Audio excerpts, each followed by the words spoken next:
Сайн байна уу? Нээлттэй ярилцлага нэвтрүүлгийг хэлж байна. Энэ удаагийнхаа дугаарыг бид дэлхийн 2 дугаар дайны ялалтын өдөрт зориулан бэлтгэж байгаамаа. Тэгэхээр энэ ялалт бол маш өндөр үнээр олдсон. Маш олон хүний амьнас, цус, нулимс, хагацсал энэ бүгдийн үр дүнд олдсон юм ялалт байгаа юм. Энэ ялалтанд бол Монгол улс бол өөрийн хувь нэмрийг оруулсан юм улс байдаг. Чухам юу орвол бид яаж туслав? Энэ дэлхийн 2 дугаар дайны өр нөлөө ямар яагаад эхэлсэн зэрэг асуудлыг бид хөндөх юм байгаа юм. Тэгээд бид зочноор Хэл хамгаалах ерхий газрын түүхийн секторын судлаач, дэд хөрөндөө цэгийн ухааны доктор Даваад Оржгойг урьсан байгаа. Сайн байна уу та? Сайн байна. За тэгэхээр хоёулаа дэлхийн 2 дугаар дайны тухай ярихын өмнө энэ дай Монгол улсад ямар нөлөө үзүүлсэн юм? Энэ дайны ялалт ямар нөлөө үзүүлсэн юм бэ гэдэг асуудал хэрэгтэй. Чухам Монгол улсад ямар үр нөлөө үзүүлв? За юуны өмнө Айс глобал телевизийн хамт олонд болон энэхүү телевизийг үзэж байгаа нийт үзэгч нартай удахгүй болох агуу их орны дайны ялалтын 81 жилийн баярын мэндийг хүргье. Энэ дэлхийн 2 дугаар дайны ялалтын гол нөлөө бол Монгол улсад бол товчгоор хэлбэл тусгаар тогтнол авчирсан дайн. Дэлхийн 2 дугаар дайны төгсгөлд Англи, Америк зөвлөлтийн удирдагч нар 1945 оны 2 дугаар сард Яалтад туралдсан байдаг. Нэгэнт одоо Европ төвд одоо зөвлөлтийн улаан армийн ялалтаар дэлхийн 2 дугаар дайнд дуусгар болж байгаа хэдий ч Алс дорнод буюу Хятадын зүүн хойд хэсэгт Германы холбоотон нацист Япончууд одоо зандал хийл үлдэж байсан. Ийм учраас одоо Яалтын гэрээний өмнө Англи, Америкийн тал одоо зөвлөлтийг одоо дайнд татан оролцуулах. Ингэснээр одоо зөвлөлтийн улаан армийг татан оролцуулснаар цаг хугацаа их хэмнэн хөрөнгө зардал их бага гарна гэж үзсэн.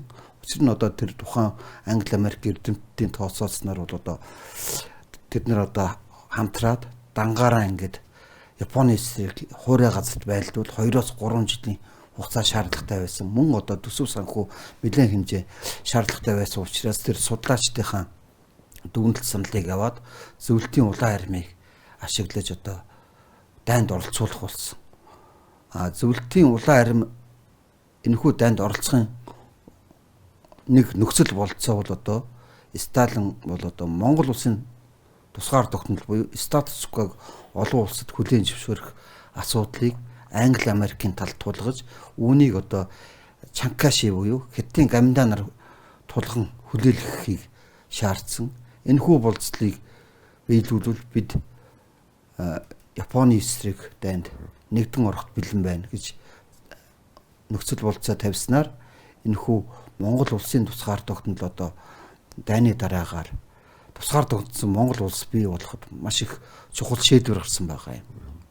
Ер нь бол энэс өмнө бол Монгол улсын тусгаар улс гэж бол дэлхийн хэмжээнд хүлээн зөвшөөрдөг байсан. Зөвхөн зөвлөлт холбоотоос хүлээн зөвшөөрчихсөн. Бус улсууд бол за энэ бол энэ Хятадын нэг мууч ухаан нэлийн боддог гэсэн шүү дээ, тий. Тэгэхээр хоёулаа цаг хугацааг жоох урагшлуулаад 1941 оны 6 сарын 22-ны өдөр очив. 1941 оны 6 сарын 22-ны өглөө 6 цагт бол Германы арим зөвлөлт холбоотоос довтлсон байдаг. Тэгэхээр энэ дайн тухайн үед анх хичнээн улс оролцож байв. Ер нь цар хүнжээ хамар хүрээлэл явж байгаа юм ямар швэс юм. Дэлхийн 2 дугаар дайны эхэлсэн үүсэл шилтгааны талаар цэргийн эрдэмтэд тийм ээ Монголын зөвлөлтийн одоо Оросын холбооны улсын болон өрөндийн эрдэмтэд бол одоо яг нэг санал шийдэл дээр хүрэлцээгүй байна л да.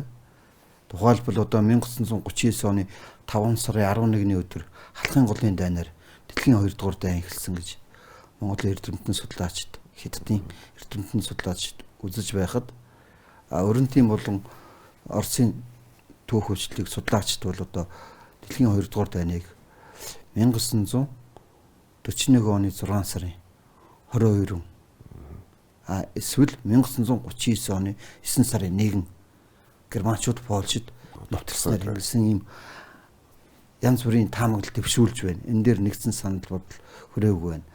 Миний бодлоор бол тэр дэлхийн 2 дугаар дайны үүсэл бол бүр тэр 1939 оноос өмнө 35 6 оны 35 6 оны үед тэр германчууд одоо Чехийг эзэлсэн, Чехословакийг эзэлсэн, Европ төвд одоо эрхлөө тогтоохын төлөө явуулсан тэр Чех, Франц эсрэг явуулсан дайн тулаанаас өмнө үүссэн бахаа гэж үздэг.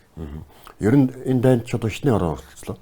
Энэ хүү дайнд Европ төв баг бүхэлдээ Аз төвийн ихэнх улс орнууд ер нь 80 орчим улс төмнүүд оролцсон байдаг. Их бага хэмжээний 80 орчим улс орн. Гэтэл бол дайны эхний үед бол Европын ихэнх орнууд тухайн зөвлөлт холбоот улсын эсрэг бол байлж байсан шүү дээ. Тэгэхээр явцын донд сүүл хэсэгт нь бол Герман ялагдаад ирэх үед тэд санаа бодлоо хуургаж буцаа зөвлөлт орсдоо нэгдэх тиймэрхүү явдал бол нэлээд ажиглаж байсан. Тэгэл байх уу. Ер нь энэ дайны тухай ярихын тулд заавал энэ дайн яагаад үүсэх болов гэдгийг хоёлаа онцгийн яваад аваад үзлээ. Гэхдээ дайн бол ямар нэгэн үзэл бодлын үр нөлөө дагавар гэдэг шүү дээ. Тэгэхээр нацизм гэж юу байсан юм бол? Дэлхийд дээр гарч байгаа аливаа дайн бол ердөө цэрэг улс төрийн бодлогын төвшөнд гардаг.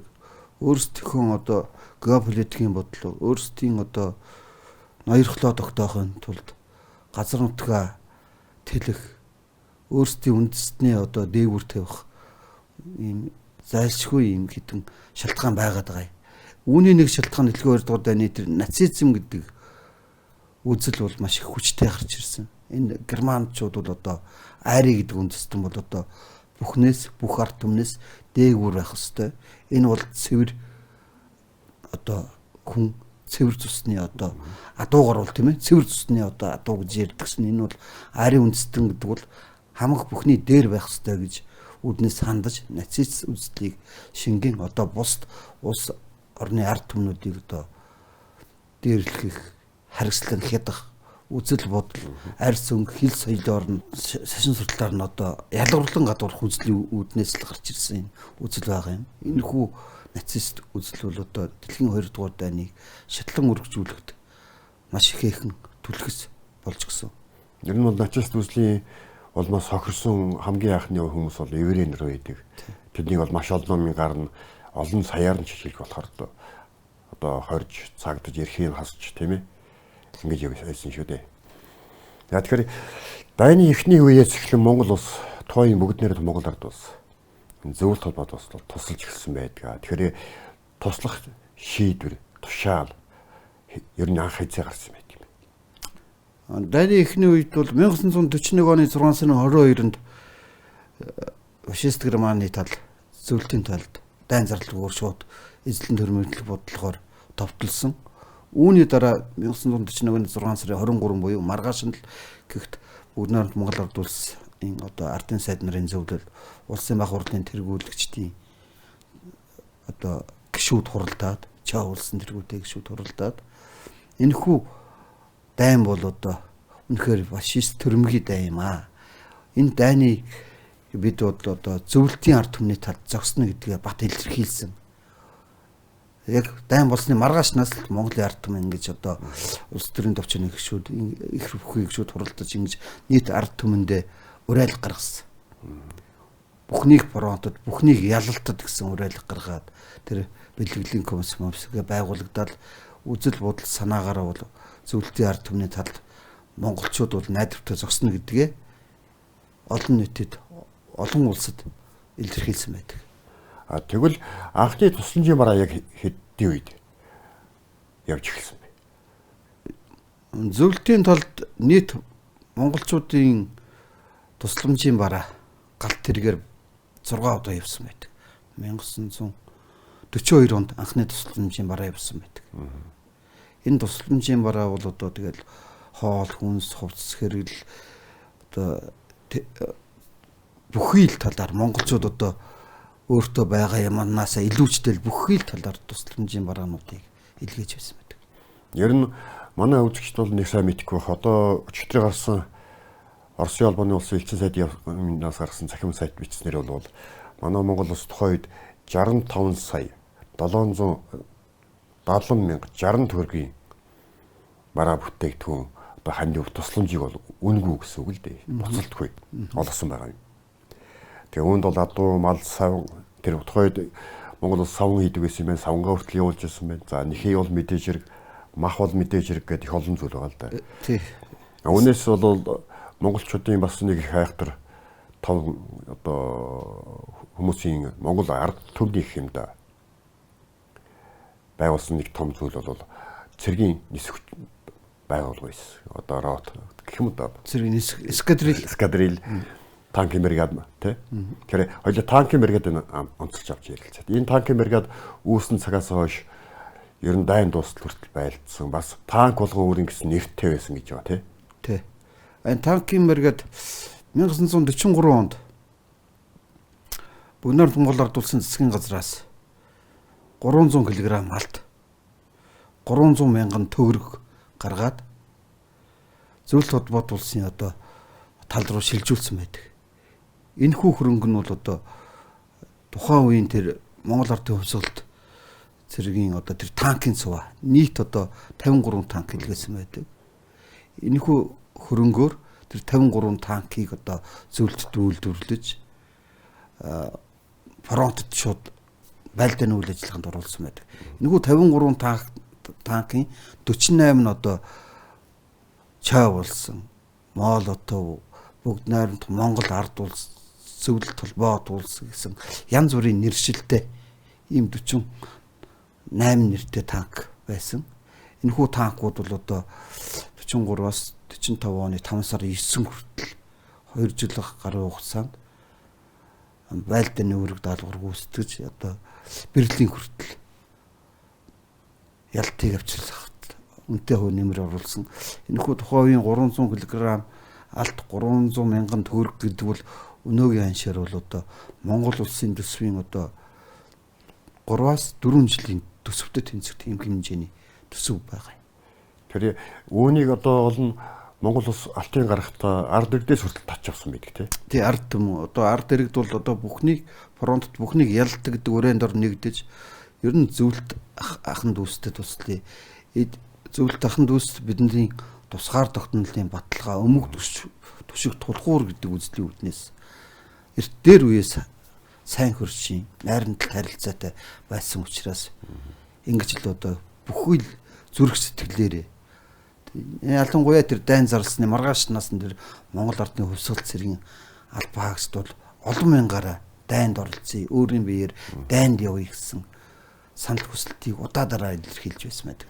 Гэтэл ер нь яг зөвшөөрдөг байсан юм бол монголчуудыг яваа. Монголчуудыг ердөө дайнд явуулахд бол энэ бас зөвлөлтийн ард түмэн тэр зөвлөлтийн тухайн үеийн удирдагчдын бас агуу тэр нэмжин сэтгэл байсан байх. Алсын хараа гэж байсан байх. Тухайлбал одоо Монгол тухайн үед баг буурай хөгжилтэй хүн ам нь 800 мянга гаруй хүрэхгүй ийм улс байсан. Тэгэхээр бас тухайн үед мөн одоо тэр зөвлөлт холбоот улсад цэргийн сургууль сурч байсан хотуудад хүртэл Монгол офицер зөндөр олноор байсан. Тэдний хөдөл дайнд оролцуулаагүй зөвхөн сувг шууд ухаар талын ажилдаа ажиллажулсан болохоос эндээс үзэхэр бол зөвлөлтийн ард түмэн тийм ээ бас монголчуудыг дотроо хайрлаж байсан байх. Үүний нэг тод жишээ нь 1939 оны халах голын дайнд мөн адил зөвлөлтийн цэргүүд голчлон одоо ялтыг байгуулсан Монгол цэргүүдийг та нар цөөхүүлээ, та нар байжээ, бид нар тэрүүн боронд байлж байсан. Хоёр ч 39 оны үед ярих юм манайх чинь морд цэрэг ихтэй байсан. Тэгэхээр хоёр палан живүүрэн давшруулж ингэж явсан шүү дээ тий. Энэ талаар бол тэр ахмад дайчдын дуртгал дурсамжинд одоо тэмдэглэгдэн үлдсэн байна л да. Архивын шарлсан хуудасны материалууд хүртэл дурдгдсан байдаг. Ачаабара одоо зөвлөлтийн тусламжийг хөргөх явцад бол нэг чиглэл байсан нь бол Алтай хязгаарын нутгийг давж тэмээн жимгээр хөргөх. Аялал байсан. Энэ бол мэдээж хэрэг олон сар үргэлжилсэн хамгийн гол нь тэр Чикатаманы даваа гэдэг сар том даваа давахын тулд манай Монголын тэмээч тэрхэн зов зүдэрч байсан тухай жишээлх юм бол өгүүлсэн нэг радио нийтлэл байдаг юм. Энэ нийтлэл бол Монгол Улсын соёлын гавь зүтгэн төрийн шагналт зуны дор чимэгдсэн тэнгэрт мөнгөсөн тэмээний мөргээд маш сайхан нийтлэл л дээ. Гэ бодох юм бол энэ тухайн үед жинд явж байсан тэр хүмүүс бол маш хатуужилтай. Мэдээж манай монголчууд хатуужилтай. Гэхдээ тэр өндөр даваа тэр цастай орилын давны гэдэг бол ер нь бол Монгол тэмээдийн хувьд хүмүүсийн хувьд бол их чанга байсан байх. Ер нь энэ хүмүүсийг яаж сонгож авдаг гэсэн юм бэ? Энэ хүмүүсийг тухайн үед бол нам засгийн шийдвэрээр одоо намын гişүү, эвлийн гişүү ийм хүмүүсээр сонгон авдаг үсэ. Тэр цуваагч 18 настай. Би андуураг бол лувсан гэдэг байхаа. Дөнгөж 18 настай намын гişүүн тэр цувааг ахалж явсан гэдэг байхгүй. Өнөөдрийн 18 настангууд одоо хаана юу хийж явна тийм ээ. Тухайн үеийн тэр 18 настай залуучууд тэр эх орон гэдэг ямар том үзэлтэй байж, эх орон ард түмнээ ямар их хайрладаг байж, тийм хүнд хүчээр одоо ачааг нуруунд дээр тогтсон багт тэр байлдааны үрэг даалгавар шүү дээ. Энийг бол маш нэр төртөг үздэгсэн байдаг байхгүй юу? Өнөөгийн Баян-Улирал аймгийн Цагаан нур Орсын холбооны улсын талд нь Ташаантай гэж байдаг. Одоо тийм тэргээр тэр одоо маш хэцүү олон мянган километр давааг тэр олон тэмээн жингийн цаваагаар тэр ачааг хүргэнэ гэдэг бол үнэхээр бас төсөөлөлт бас гэрэн чагшид. Одоо энийг бол өнөөдөр давтаад хий гэхэд одоо тэгж чадах зоригтой, зүрхтэй, тэгээд ер нь хатуужилтай тийм хүн ер нь Монголоос л цөөх болдог аа. Цөөх болдно. Энэ бас тухайн үеийн нийгэм, тухайн үеийн хүмүүсийн эх оронч зан чанар сэтгэлгээ ямар мундаг байсан бэ гэдэг л харагдаад байгаа юм л да. Тэгээд энэ тэмээн цоо бол дулааны улирал явахгүй дандаа хөр заснаар хүүтнэр ивж байгаа шүү дээ. Хүүтнүүд. Ер нь дайны үед зөвхөн Монгол улс ганцаар зөвлөлт холбоот бас туссан юм шиг дээ. Америк нэгдсэн улс болон холбоотнууд бас тусалж байсан. Ийм баримт энэ бол ялчгүй түүхэн дийлэн байгаа ленд лизинг гэсэн юугаар. Тэгэхээр ленд лизингээр үзүүлжсэн тусламж Монгол улсын үзүүлжсэн тусламж хоёрын ялгаа нь юу вэ? Яг зөвлөлтийн төв хүчлэг буюу тийм ээ. Социалист нийгмийн төв хүчлэгт бол одоо монголчуудын эх орны дайнд бусдалгүй тусламж үзүүлж байсан талаар нэг төдийлөн дурддаггүй байсан. Ганц нэг өгүүлбэрээр тэр Монгол ард нисгээс гэтрэлж гэдэг юм хувьсгал Монголын танкын цаваа гэсэн ганц нэг өгүүлбэрээр дурдаад тэр Англи Америкийн тэр ленд лиз тэр бусдалгүй тусламжийг голцлон дурдж байсан. Гэвч сүүлийн үед одоо манай хоёр орны харилцаа дээд түвшинд гарлаа. Мөн одоо эрдэмтэн судлаачдын хамтын ажиллагаа, эрдэмжлэгээний хурал энэ бүхний үр дүнд бол одоо энэ бүгд найрамд Монгол ард улсаас зөвлөлтийн талд үзүүлж байсан тусламж дэмжлэгийг арай өөр шин төвшөнд авч үзэх, өөр үнэлт өгөх талаар бас чамгүй одоо ажлууд хийж байна, судалгааны бүтээлүүд гарч байна. Тухайн үеийн одоо Монгол улс гэдэг бол тэр 1945 оноор аваад үзвэл үнэхээр хөгжил буурай. Гэтэл Америк, Англи бол шал өөр шүү дээ. Англи Америк гэдэг бол шал өөр улс орн. Тэдний үзүүлж байсан тэр ленд лиз буцаан төлөх нөхцөлтэй тусламжууд бол тийм ээ. Манай Монголын ард түмний чин сэтгэлийн тусламж. Энэ хоёрыг хооронд нь тавьж жинлэхэд бол үнэхээр болшгүй зүйл. Гэхдээ болшгүй нь яг зөвхөн мөнгөнд нүгээ харьцуулахад бол Оросын холбооны улсын ерөнхийлөгч Путин монголчуудын энэ үзүүлсэн тусламж ленд лизингээс илүү өндөр өртөгтэй, илүү өндөр байсан шүү. Одоо мөнгөнд нүгээ гэх юм бол гэж хэлсэн байдаг шүү дээ. Тэгэхээр та энэ тал дээр тэр нь мэдээж ойлгомжтой. Тэр монгол хүний зүрх сэтгэл ялтанд хувь нэмрээ оруулж байгаа. А ленд лизинг тэр Англи Америкийн тал бол ашиг олохын тулд тийм ээ. Тухайн үед үнэхээр л зөвлөлтийн тал тийм ленд лизинг авахгүй бол ялагдах нөхцөл байсан учраас дараа нь тэр ленд лизинг хүүн өсөөд бид нарт ашигтай юм а гэсэн үүднээс тэр Америкийн тал өгөөд огт. А монголчууд бол хариу нэхгүй тус гэж байдаг шүү дээ тийм ээ. Ямар ч одоо байгаа юм үр хүүхдээсээ харамлаа тэр одоо бүхий л юм хүртэл явуулж шүү дээ тэр хоол хүнс эсхий гутал Монгол хэр Монгол морь гэл өөрсдөө хэрэгцээнийхээ юмнаас л бүгдийг өгч байна. Тэгэхээр энэ өгж байгаа хүмүүсийн дотор одоо түүх судалдаг ерөнхийдөө ном уншдаг хүмүүсийн нэг их мэдэх нэр бол Фронт Бадам гэдэг хүний тухай юм байдаг. Энэ бас эмэгтэй талаар та байж байгаа ярихгүй. Фронт Бадам гэдэг хүн бол тухайн үедээ бол жоохон юутай хөрөнгө чинээтэй эмэгтэй байсан байгаа юм. Тэр одоо өөрийн гэсэн нэгдүгээрт хөрөнгө чинээтэй, хоёрдугаар тэр бүхнийг ялалтанд бүхнийг фронт гэсэн үрээнд ор тийм ээ. ер нь зөвлөлтийн ард түмэнд тусалж одоо нутаг орноо хошуучлаад тийм ээ. Ингэж явсан одоо фронт Бадман тэр гавьяа бол тэр нутаг ушуундаа шуугсан. Мөн одоо ингээд 80 жилийн дараа ч гэсэн фронт Бадман гэж Монголын ард түмэнд зөвлөлтийн ард түмэнд алдаршсан. Тэгээд тэр гартаа байгаа бүгд чихэндээ байгаа эмийг гадаа бэлтж байгаа морь адуу малнаас авахгуулаад бүхий л байдаг сэтгэлээрээ тусалж байгаа нь бол энэ фронт Бадман гэдэг нь түүхэнд алдаж нэр явсан. Мөн одоо үүнийг одоо Оросын холбооны улсын төр засгийн удирдлагууд шагнан урамшуулсан Монгол төрөөс бас шагнан урамшуулж одоо нэр алдрыг мөгжүүлж байна.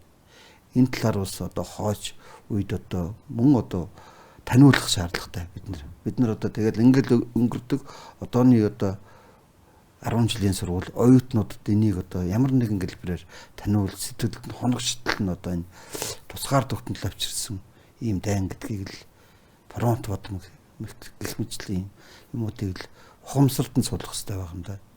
Ухамсартан суулгах гэснээс одоо цагийн хүүхдүүд энэ түүхий хичээлд ч юм яаж задг бол мэдэхгүй л да. Одоо соцын одоо төгсгөлийг төгссөн 5 өдрийн үед бол яалч яахгүй дэлхийн 2 дайны тухай тодорхой товч ойлгомжтой мэдээлэл өгдөг байсан. Тэгээд дээр нь бид нар чинь киноноос олоод авчин, номноос олоод авчин тухайн хүүхд залууч их уншдаг байлаа шүү дээ.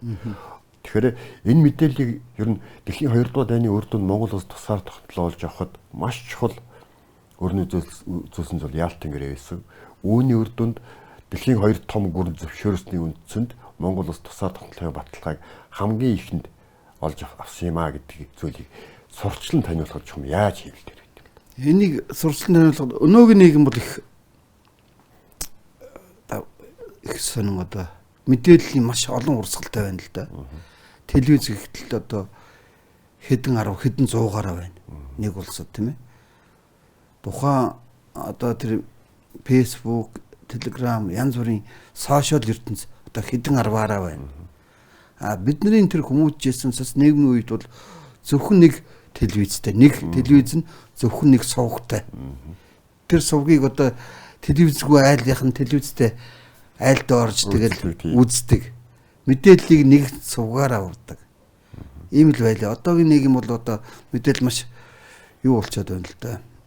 Хяналтгүй болчиход байна. Тийм учраас энэ эх оронч үзэл Монгол тэр зөвлөлтийн тэр найрамдал хамтын ажиллагаа тэр зөвхөн тэр 1945 он дэлхийн 2 дугаар дайнаар хязгаарлагдахгүй шүү дээ. Манай хоёр улс бол олон мянган жилийн түүхтэй.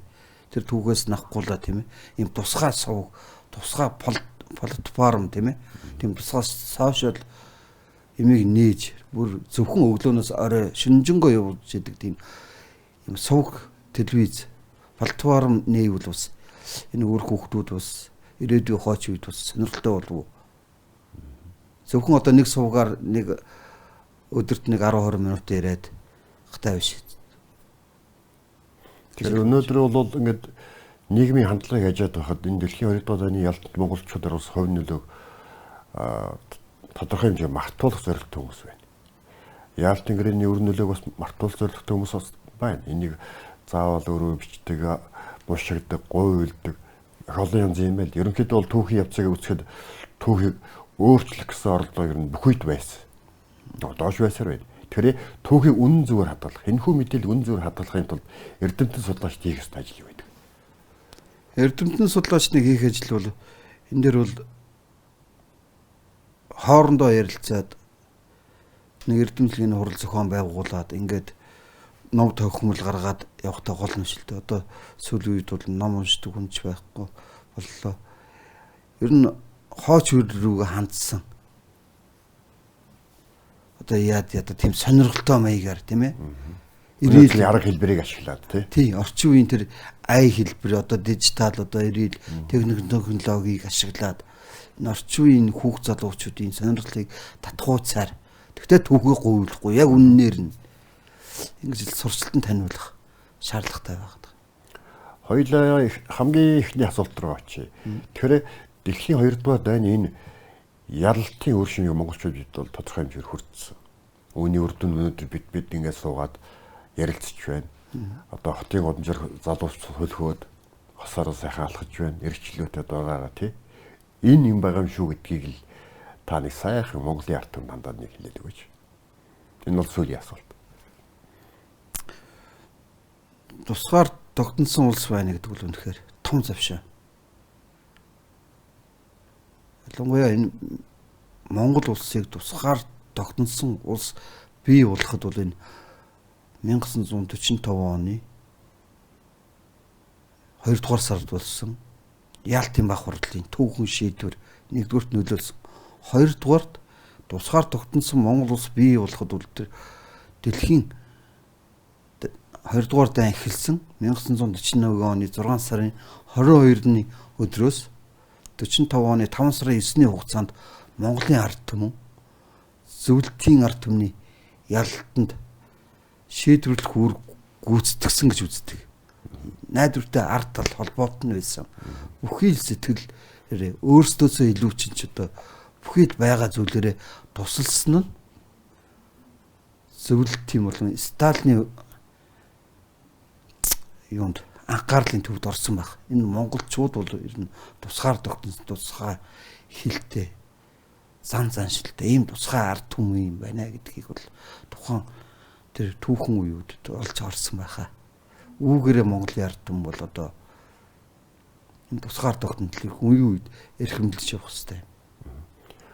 Гол ганцхан бол энэ биш юм да. Яг тэр бид Монгол улс үзүүлсэн тусламж, сайхан сэтгэлийнхээ хариуд Оросоос авсныг бэлэг тусламж гэж болохоор зүйл. Хамгийн гол зүйл гэвэл Монгол улс яг энэ Яалтын гэрээний үр дүнгээр бол хятадын улсаа үлээмжшүүлээд хамгийн анх Монгол улсад тусгаар улс юм а гэсэн тэр санал асуулгыг явуулах хэрэгтэй болсон.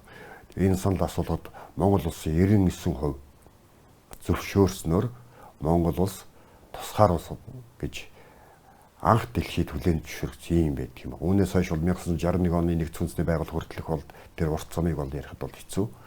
Гэхдээ энэ бол эхлэл байсан юм шүү дээ гэдгийг хүн болон санаж явах хэрэгтэй байгаа юм шүү. Тэгэхээр үүгээр өнөөдрийнх нэвтрүүлгийг энэ түрээд өндөрлөж байна. Манай нэвтрүүлэгт түүхэн секторын судлаач дэд хурандаа цэргийн ухааны докторт Баваа Одорж оролцлоо. Дараагийн нэвтрүүлгээр дахин уулзлаа. Баяртай үзэгчдээ.